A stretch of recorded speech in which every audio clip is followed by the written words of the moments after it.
Hi, this is your teacher, Sherry Sloan. This is a video that will guide you through ELA question number 27.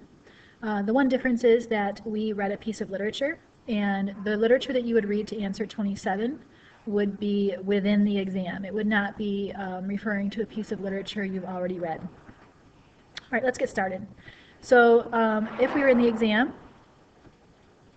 we would be commenting again on the literature that we're reading during the exam. But we do need to know a couple things about that literature, and that is that in this case, we need to know the title, author, and genre, which is 12 Angry Men by Reginald Rose, is a play.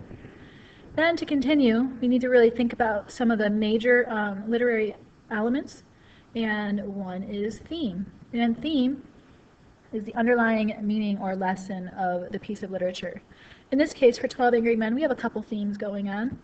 The first is that it takes a great deal of courage to stand alone, and the second is that stereotyping should not exist in a courtroom. Then we have conflict, and conflict is the problem. In this case, the problem is that we have number 8, juror number 8, who is in conflict with stereotyping and bigotry.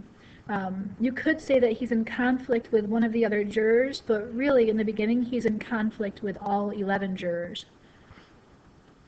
Then next we have characters characterized, and we are going to mention 3 characters. Of course, juror number 8 is an important character to recognize, and to characterize them it's important to write about their qualities. So juror number 8, he is characterized as the first to vote not guilty. He is kind, open-minded, and fair. Juror number 3 is the last to change his vote. You could also say that he is a bigot or a racist. And lastly, I put the defendant there and in parentheses because he literally has no lines in the play, and yet he is a very important character. What we know about him is that he's 18 years old, he is not white, he's a troubled youth, and he grew up poor. So the setting is the time and place of a piece of literature. In this case, the setting is also important.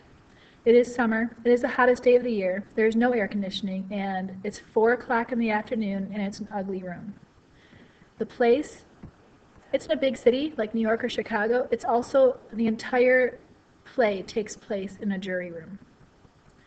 Now, why do I only focus on 4 literary elements? Well, this part of the test asks you to write about how the author uses a literary element to develop the piece. These 4, if you know just these 4 about every piece of literature when you enter the test, this is plenty of information to have. You can definitely still pass the test, and pass it well, knowing just these 4 literary elements. So in this, on the next page, this is a guide or a skeleton to help you through this paragraph. So we're first going to use the information that we know to fill in the blanks. We're going to tag this. The author, Reginald Rose, uses theme to develop the play 12 Angry Men. Now we're going to put in at least 2 sentences using details and quotes from the passage. We really want to think about how the author used that literary element, theme, conflict, characterization, or setting, to make the novel more interesting. And here is my sample. One of the themes of this play is that it takes a great deal of courage to stand alone. This is evident throughout the play when juror number 8 stands alone against 11 other jurors who are willing to submit a guilty verdict without discussing the case. After a great deal of deliberation, juror number 8 convinces the remaining 11 jurors that there is, in fact, reasonable doubt. And then we're going to conclude with this concluding sentence. Through his use of theme, Reginald Rose shows the reader that stereotyping is dangerous, especially in a courtroom. And that right there is basically question number 27.